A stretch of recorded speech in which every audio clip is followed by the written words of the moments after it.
আসসালামু আলাইকুম। আপনাদের জন্য নিয়ে আসলাম ডাটা দিয়ে মাছ দিয়ে রান্নার রেসিপি। আমি বাজার থেকে ভালো দেখে কচি ডাটা নিয়ে এসেছিলাম। এগুলো ভালোভাবে কেটে নিয়েছি। ডাটাগুলো খুবই কচি, খেতে খুব মজা হবে। আমি শাকটা আলাদা পাতা আলাদা করে কেটে নিয়েছি।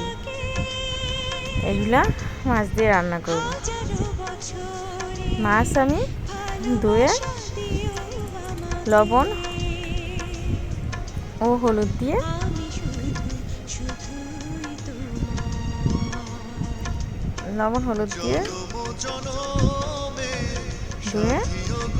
ধুয়ে রাখা মাছগুলো বেছে নেব।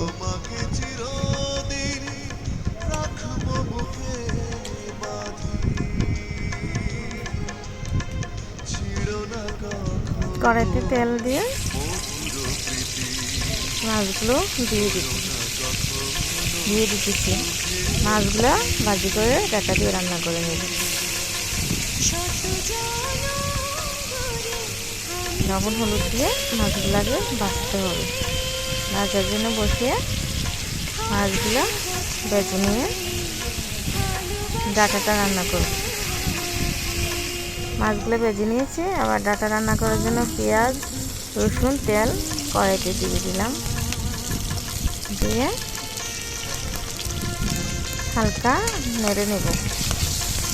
পেঁয়াজগুলো এত বেশি ভাজার দরকার নেই, কারণ হালকা ভাজা হয়ে গেলে সিদ্ধ হলে তরকারিটা স্বাদের হয়।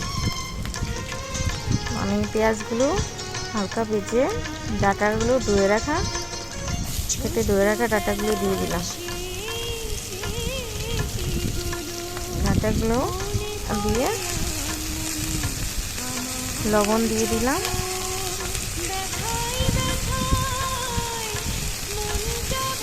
দিয়ে দিলাম হলুদের গুঁড়ো।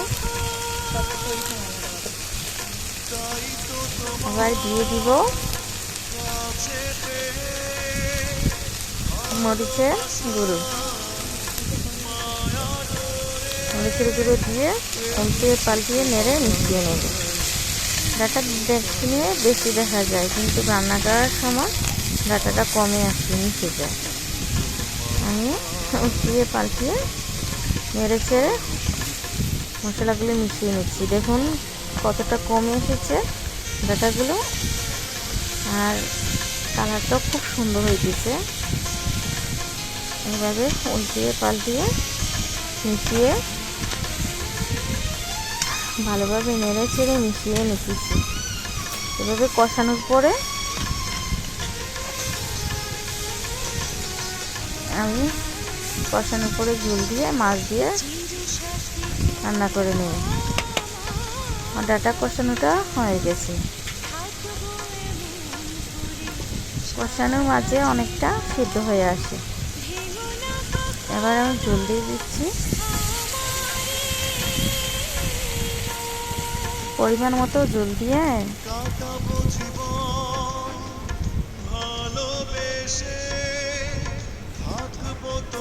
মাছ দিয়ে দিতেছি। মাছ দিয়ে নেড়ে চেড়ে হয়ে যাবে। মাছ দিয়ে নেড়ে ছেড়ে 5 মিনিট বলক আসার পরে হয়ে যাবে আমার ডাটা রান্না। ডাটাটা সিদ্ধ হয়ে গেছে। এবার একটু ভালোভাবে নেড়ে ছেড়ে দিতেছি।